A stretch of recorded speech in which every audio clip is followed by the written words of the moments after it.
Welcome to SK statistics tutorial. June 6th నాడు జరిగిన second shift questions, NTPC second shift graduate level questions. First question is related to the reasoning questions. ఇందులో అన్ని అక్షరాలు first లెటర్ని చూడండి. PM ఉంది. PM అంటే 16, ఇది 13, -3 ఉంది. ఓకేనా. నెక్స్ట్ ఇక్కడ -3 వస్తుంది. అన్నీ చూస్తాం ఒక్క నిమిషం. ఇది 16, ఇది 13, -3 గ్యాప్.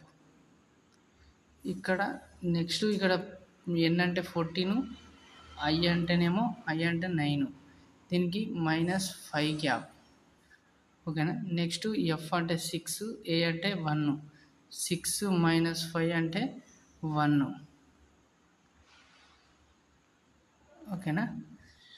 నెక్స్ట్ ఇక్కడ జే అంటే 10, -5, 5 అవుతుంది అంటే ఈ.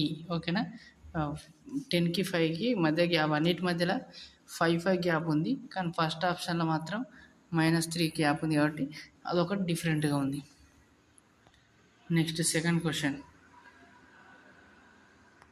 ఇక్కడ ఏమడిగిండో మీన్ ప్రపోర్షన్ అడిగింది. ఇక్కడ మొత్తం త్రీ టైప్స్ క్వశ్చన్స్లో ఒకటి మీన్ ప్రపోర్షన్ అంటే ఏ కామా బి ఉందనుకో √AB. ఒకవేళ థర్డ్ ప్రపోర్షన్ అన్నాడనుకో B² / A అవుతుంది. ఒకవేళ ఫోర్త్ ప్రపోర్షన్ అన్నాడనుకో BC/A. ఓకేనా. ఇది మీన్ ప్రపోర్షన్, ఇది థర్డ్ ప్రపోర్షన్, ఇది ఫోర్త్ ప్రపోర్షన్. ఓకేనా. 3 టైప్స్ క్వశ్చన్స్ అడుగుతారు. ఇక్కడ మీన్ ప్రపోర్షన్ ఉంది. ఇది ఏమని రాసుకుందాం అంటే 6/100 అని రాసుకుందాం. 6 × 6 36/100 √36/100 6/10 6/10 రూట్ నుంచి వస్తే దీని పాయింట్లలోకి చేంజ్ చేస్తే 0.6. అదే మన ఆన్సర్. ఓకేనా.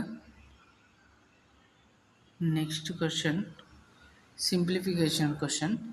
66 మైనస్ ఇది 33 ఉంది కదా. 30 + 3 అంటే 33. ఇక ఇందులో ఈ 4లోకి వెళ్ళి ఒక 2ని 33కి ఇస్తే ఏమవుతుంది? 2 × 66 అవుతుంది. ఓకేనా. 33 వస్తుంది. దానికి ఒక 2ని దీనికి మల్టిప్లై చేస్తున్నా. ఇక్కడ 4ని ఏమో రాసుకోవచ్చు, 2 × 2 రాసుకోవచ్చు. ఒక 2ని 33కి మల్టిప్లై చేస్తే 66 అవుతుంది. +40. ఇక్కడ ఒక 66 ఉంది. ఇక్కడ 2 66 ఉన్నాయి. ఒక 66 తీసేస్తే ఏం మిగులుతుంది? ఒక 66 మిగులుతుంది. అంటే రెండిట్లో 1 -2 అంటే 1 -1 మిగులుతుంది. -66 మిగులుతుంది అన్నట్టు. ఓకేనా. +40 అంటే -26. ఓకేనా. లేదంటే సింప్లిఫై చేసి కూడా చేయొచ్చు. 66 - 33 × 4 అంటే 132 +40 -66 +40 -26 అవుద్ది. ఓకేనా. Next question. స్వదేశీ మూమెంట్ ఎప్పుడు వచ్చిందంటే 1945లో జరిగింది. దానికి చాలా రకాల పేర్లు ఉంటాయి. ఇది ఆల్రెడీ ప్రీవియస్ దాంట్లో మాట్లాడుకున్న క్వశ్చన్. ఇది the average of 10 observations is 40. It was realized later that observation was misread as 34 in place of 43. 10 అబ్జర్వేషన్ల average ఎంత ఉందంటే 40 ఉంది. ఒక అబ్జర్వేషన్ ఏమైందంటే 43కి బదులు 34 అని టైప్ చేసారు అన్నట్టు. అంటే ఎంత తక్కువ ఉంది? 9 తక్కువ ఉంది కదా. ఆ 9ని మనం యాడ్ చేయాలి. ఇప్పుడు 9ని మనం యాడ్ చేయాలి. 9 తక్కువ ఉంది కాబట్టి యాడ్ చేయాలి ఇప్పుడు. ఓకేనా. 9 అనేది తక్కువ వేసాను కాబట్టి మనం యాడ్ చేసి దాన్ని ఈక్వల్ అంటే సమానం చేసేద్దాం అన్నట్టు. ఇప్పుడు ఇవి 9ని ఎన్ని అబ్జర్వేషన్స్కి పంచాలి? మొత్తం టోటల్ అబ్జర్వేషన్స్ 10 ఉన్నాయి కాబట్టి 10కి పంచాలి. 40 + 0.9 40.9 వస్తుంది. ఓకేనా. ఇక్కడ తక్కువ ఎంత ఉంది? 9 ఉంది కాబట్టి ఆ 9ని యావరేజ్కి యాడ్ చేయాలి కాబట్టి +9 అని రాసిన. ఇది మొత్తం ఎన్ని అబ్జర్వేషన్స్కి అంటే 10 అబ్జర్వేషన్స్కి. Next question.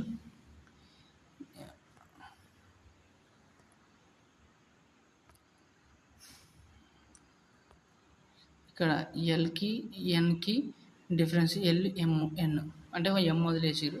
నెక్స్ట్ NOP ఓని వదిలేసారు. Next QR ST next S వదిలేసి T రాయాలి. T. ఓకేనా. అన్నిట్లలో T ఉంది. నెక్స్ట్ వచ్చేసి జేకేఎల్, కే వదిలేసి L, MN, MOP, QR, R రెండు ఉన్నాయి ఆప్షన్లు. ఈ రెండు కాదు. మన నెక్స్ట్ తర్వాత చూసుకుంటే QRS, TU, VW, X, Y కాబట్టి ఇది ఆన్సర్ అవుతుంది. ఓకేనా. అన్నిట్లలో ఒక్కొక్క లెటర్ను వదిలేసి నెక్స్ట్ లెటర్ తీసుకుందాం అన్నట్టు. ఓకేనా. చూసి కూడా చేసేయచ్చు ఇది.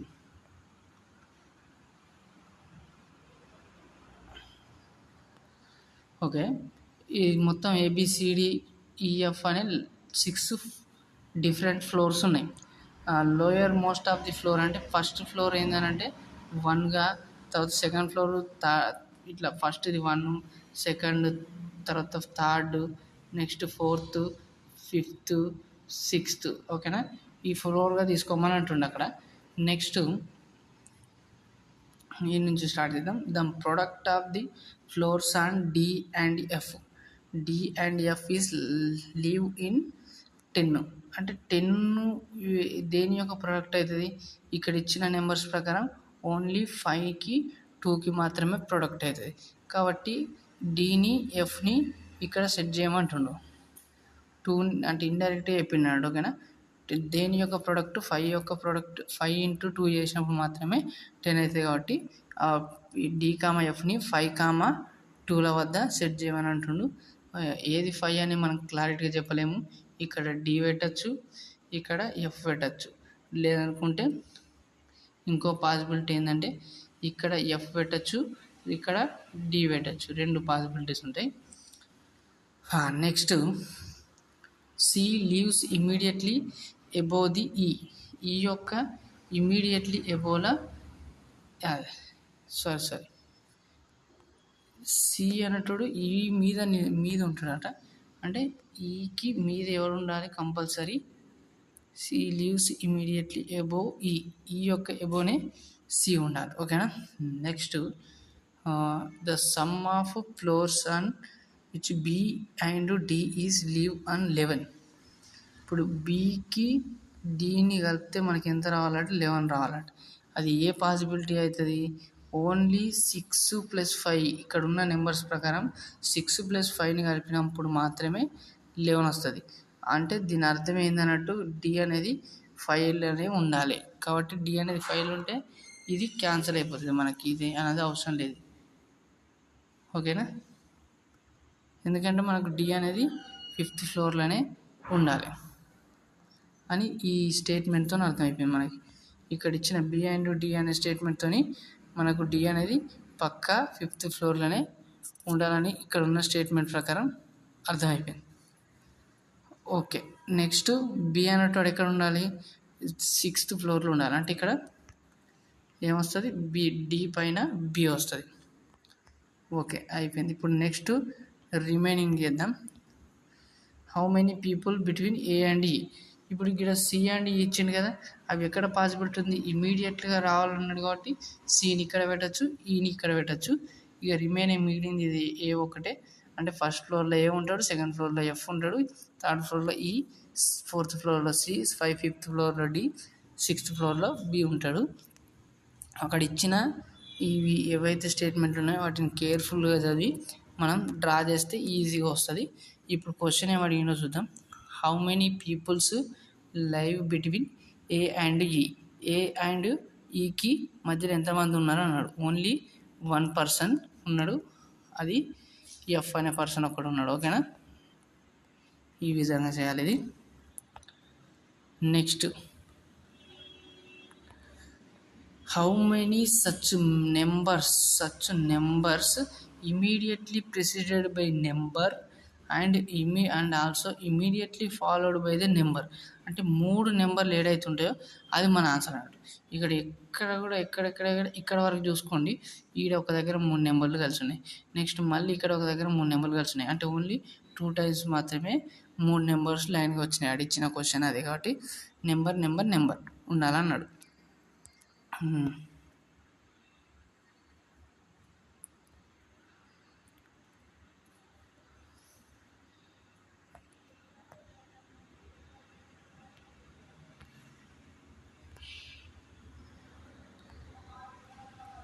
ఇక్కడ 12th క్వశ్చన్ వచ్చి the ratio of the market prices gram and P is 2:5 and the ratio of the quantities consumed by family is 4:3. Find the ratio of the expenditure and gram to P. Okay, ఇక్కడ ఏం అడుగుతున్నా అంటే just expenditure కనుక ఉంటుంది. Expenditure అంటే ఏంది? Consumption ఎంతైతే వాడుకున్నామో దాన్ని ఇంటూ రేటు రెండు చేస్తే అయిపోతుంది. కన్జంప్షన్ ఫస్ట్ది ఎంత ఉంది? ఫస్ట్ దాని కన్జంప్షన్ వచ్చి 2 ఉంది. సెకండ్ దాని రేట్ వచ్చేసి 2, కన్జంప్షన్ 4, రేటు 2:. నెక్స్ట్ సెకండ్ దాని యొక్క కన్జంప్షన్ 3 ఉంది, దాని యొక్క రేటు 5 ఉంది. కాబట్టి ఈ రెండింటిని ప్రొడక్ట్ చేస్తే అంటే ఇక్కడ 4, ఇది 2ని, నెక్స్ట్ 3ని 5ని మల్టిప్లై చేస్తే ఆన్సర్ వస్తుంది 15. 8:15 third option. Okay, next question. Average of the first 13 whole numbers. Average of the 13 whole numbers అంటే ఇక్కడ మనకి ఏదైతే లాస్ట్ నెంబర్ ఉంటుందో ఆ లాస్ట్ నెంబరు +1/2 చేస్తే ఆవరేజ్ వస్తుంది. ఇక్కడ అందరూ చేసే తప్పు ఏంటంటే ఇక్కడ హోల్ నెంబర్స్ అడిగిండు. న్యాచురల్ నెంబర్స్ అడిగితే 13 + 1/2 అని పెడితే 7 వస్తుంది. ఆ ఆప్షన్లో కూడా 7 ఉంది, కాకపోతే అది తప్పు అవుతుంది. ఇక్కడ న్యాచురల్ నెంబర్స్ అనలేడు, హోల్ నెంబర్స్ అన్నాడు. న్యాచురల్ నెంబర్స్ అనేది 1, 2 నుంచి స్టార్ట్ అవుతాయి, కానీ ఇక్కడ హోల్ నెంబర్స్ అనేవి 0 నుంచి స్టార్ట్ అవుతాయి. అంటే ఓన్లీ 13 నెంబర్స్ అన్నాడు కాబట్టి 12 వరకే తీసుకోవాలి. 0 కూడా ఉంటుంది కాబట్టి 0తో కలిపి మొత్తం 13 నెంబర్స్ అవుతాయి. ఓకేనా, ఫస్ట్ 13 నెంబర్స్ అన్నాడు. ఫస్ట్ 13 అంటే 0 కూడా ఇంక్లూడ్ అవుతాయి కాబట్టి ఇక్కడ వరకు 12 ఉంటాయి. 0తో కలుపుకుంటే 13 నెంబర్స్ ఉంటాయి. అంటే ఫస్ట్ మొత్తం టోటల్ టర్మ్స్ ఎన్ని ఉన్నాయి అన్నట్టు ఇక్కడ టోటల్ టర్మ్స్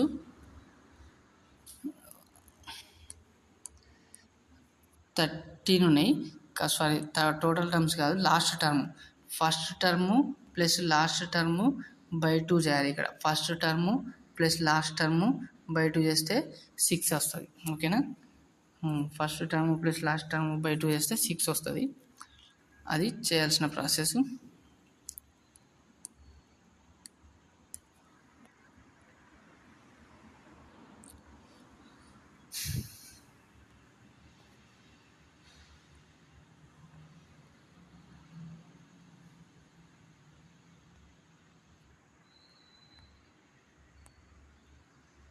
ఈ క్వశ్చన్ ఏంటంటే 2 టైప్స్ చేయొచ్చు. ఒకటి ఫార్ములా ప్రకారం చేయొచ్చు. ఒకవేళ నాకు ప్రాసెస్ తెలియదు అనుకుంటే Anish as a 1218 with him. He divides it amongst his sons Arun and Mahesh and ask them to invest at the rate of 10% per annum compounded annually. It was seen that Arun and Mahesh got the same amount after 12 years, 11 years, 12 years respectively. How much did Ashish give to Mahesh?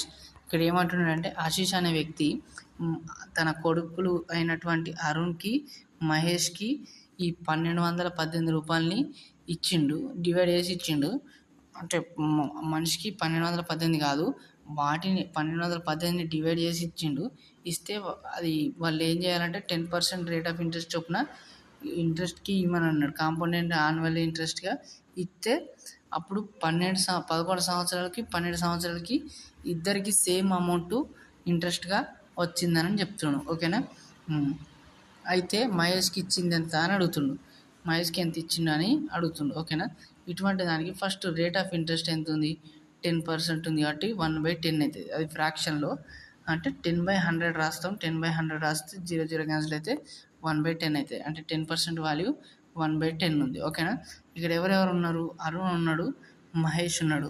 ఇప్పుడు ఒక అరుణ్కి ఏమో 11 సంవత్సరాలు వచ్చిన interest అనేది మహేష్కి అనేది 12 ఇయర్స్లో వచ్చింది. అంటే అమౌంట్ తక్కువ ఉన్నప్పుడు, అంటే అమౌంట్ ఎక్కువ ఉంటేనేమో అమౌంట్ ఎక్కువ ఉందనుకో తక్కువ సంవత్సరాల్లో ఎక్కువ ఇంట్రెస్ట్ వస్తుంది.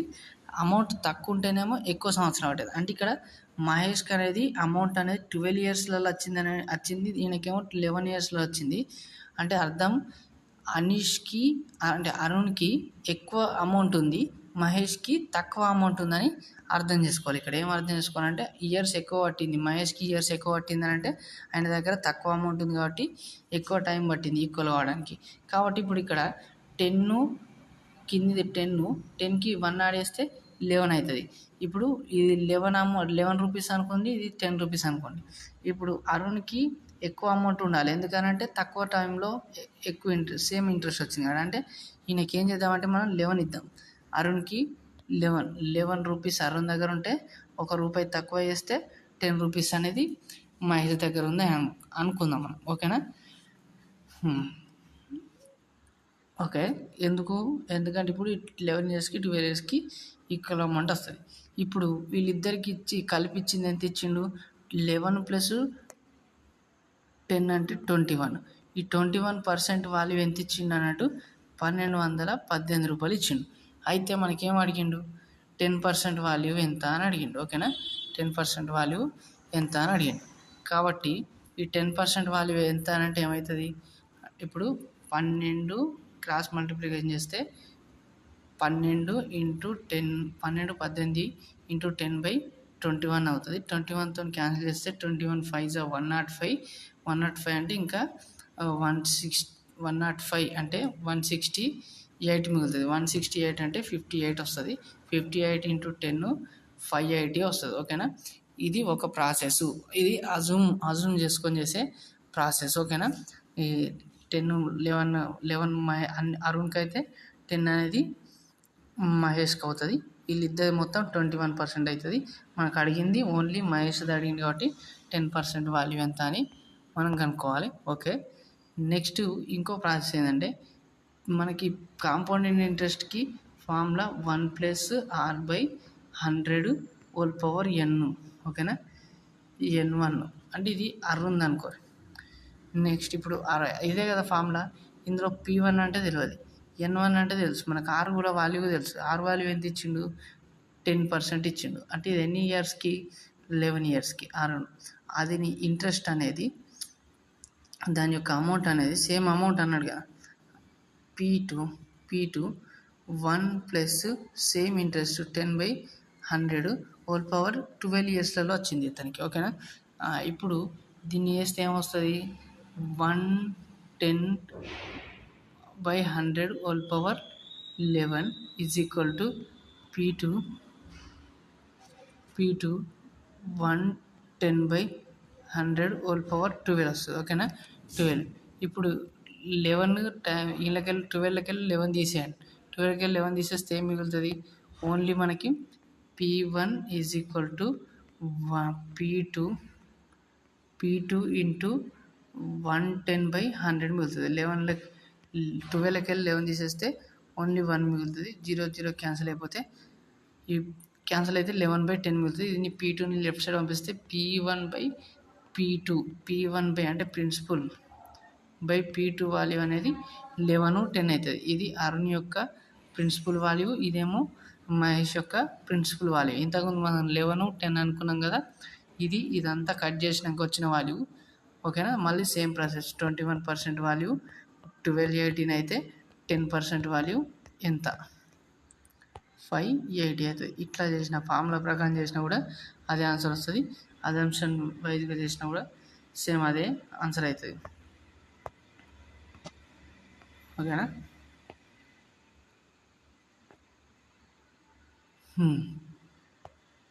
ఇక్కడ 1 pipe fill A tank in 9 minutes అంటే ఒక పైపు 9 నిమిషాలు నింపుతుంది, ఇంకో పైప్ ఏమో 90 minutesలలో ఖాళీ చేస్తుంది. నింపిన ట్యాంకుని ఖాళీ చేస్తుంది. ఇప్పుడు 2 పైపులు కలిసి పనిచేస్తే మొత్తం సగం ట్యాంకు నిండడానికి మొత్తం టైం ఎంత పడుతుంది అన్నారు.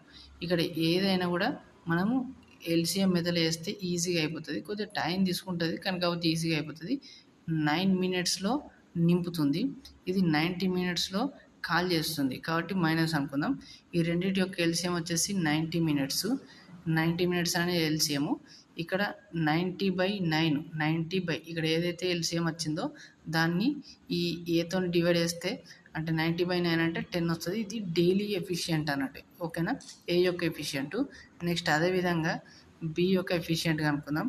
90/90 అంటే 90 అంటే ఎంత 1 వస్తుంది -1 ఎందుకంటే ఖాళీ చేస్తుంది కాబట్టి ఇది బి యొక్క ఎఫిషియంట్ ఓకేనా. ఇది బి యొక్క ఎఫిషియంట్ అవుతుంది. ఇప్పుడు ఈ రెండింటిని కలిసి పని చేయమన్నాడు కదా, కలిసి పని చేస్తే 10 నిండుతుంది, 1 పోతుంది అంటే 9 మిగులుతుంది, మనకి 9 మిగులుతుంది. ఇంకోటి ఏమంటే ఇప్పుడు ఈ 90తోని ఈ 9ని డివైడ్ చేయాలి, మొత్తాన్ని డివైడ్ చేయాలి, చేస్తే మనకు ఆన్సర్ వస్తుంది. కానీ వాడు ఏం అడిగిండు, మొత్తం ట్యాంక్ అడగలేడు, సగం ట్యాంక్ అన్నాడు కాబట్టి దీన్ని ఆఫ్ చేస్తున్నాం ఓకేనా. మన ఆన్సర్ అనేది 90/9, కాకుంటే మనకు ఓన్లీ హాఫ్ ట్యాంకే అన్నాడు కాబట్టి 1/2 చేయాలి. 9 10s 90, 2 1s 2 5s అంటే 5 times 5 minutesలో 9 ట్యాంక్ అనేది నిండుతుంది అన్నట్టు ఓకేనా. 5 minutesలో ట్యాంక్ అనేది నిండుతుంది. ఇంతకుముందు ప్రాబ్లమ్స్ దగ్గర ఇంతకుముందు మనం ఏం చేసినాం, 21% వాల్యూ అనేది 1218 అయితే 10% వాల్యూ ఎంత అంటే మనం క్రాస్ మల్టిప్లై చేసుకున్నాం. 1218 × 100/21 ఇది ఇటు పంపించినాం, దీన్ని ఇటు వేసుకున్నాం, క్రాస్ మల్టిప్లై చేసినాం. కానీ కొన్ని సందర్భాలు ఏమవుతుందంటే, ఇప్పుడు ఈ vendor bought a lemons at 6 rupees for 6 per rupee for 1 rupee. How many lemons must he sell for 1 rupee to gain 100%? 100% gain రావాలంటే 100% అంటే మనం కొన్నదానికి డబుల్ లాభం రావాలంటే ఏం చేయాలని అంటుండు. ఇటువంటి టైంలో 100% వాల్యూ అనేది 6 అయితే 6 లెమన్ 100% వాల్యూ 6 అయితే మనకి ఇంకో 100% లాభం రావాలంటే 100 + 100 100% లాభం రావాలి కాబట్టి 200 వాల్యూ ఎంత అని అంటుండు. 200 వాల్యూ ఎంత అంటుండు. ఇటువంటి టైంలో మనం క్రాస్ మల్టిప్లికేషన్ చేయొద్దు. క్రాస్ మల్టిప్లికేషన్ చేస్తే మన ఆన్సర్ అనేది తప్పు వస్తుంది. ఇప్పుడు దీన్ని ఏం చేయాలంటే డైరెక్ట్ మల్టిప్లికేషన్ చేసుకోవాలి. అంటే 100 × 6/200 వేసుకోవాలి.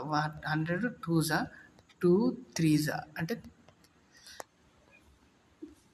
ఆన్సర్ అనేది 3 వస్తుంది ఓకేనా. అంటే మనం 3 లెమన్స్ 1 రూపీకి 3 లెమన్స్ అమ్మాలని. ఇప్పుడు ఇంకోటి అర్థం చేసుకోండి, ఇక్కడ 1 రూపీకి 6 లెమన్స్ ఇచ్చిండనుకో, 6 లెమన్స్ ఇచ్చిండనుకో 1 రూపీస్కి 6 లెమన్స్ ఇచ్చిండు. అదే 1 రూపీకి నీకు 100% లాభం రావాలంటే నువ్వేం చేయాలి, సగంకి సగం తగ్గియాలి. అంటే ఇందులో సగం తగ్గిద్దామంటే 3 లెమన్స్ ఓకేనా. మనకు 3 లెమన్స్కి ఇప్పుడు రూపాయి వచ్చాక 2 రూపాయలు రావాలంటే ఏం చేయాలి, రూపాయికి 3 లెమన్స్ అమ్మినప్పుడు మాత్రమే మనకి 2 రూపాయలు వస్తాయి ఓకేనా.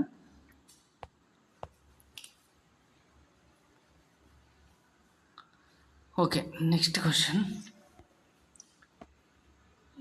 కోడ్ లాంగ్వేజ్లో గేట్ని ఇలా డిసైడ్ చేసారు, టర్నుని ఇలా డిసైడ్ చేసారు. అయితే ఇక్కడ టీకి ఏమి ఇచ్చారు అని అంటుండు. ఇందులో ఈ గేట్లో టర్నులో రెండిట్లలో సేమ్ ఉన్నది ఏంది, ఓన్లీ టీ మాత్రమే సేమ్ ఉంది. కాబట్టి మనకి ఇక్కడ కూడా రెండిట్లలో ఏం సేమ్ ఉందో అదే మన ఆన్సర్ అవుతుంది. ఇందులో 6 అనేది సేమ్ ఉంది కాబట్టి 6 అనేది మన ఆన్సర్ అవుతుంది ఓకేనా.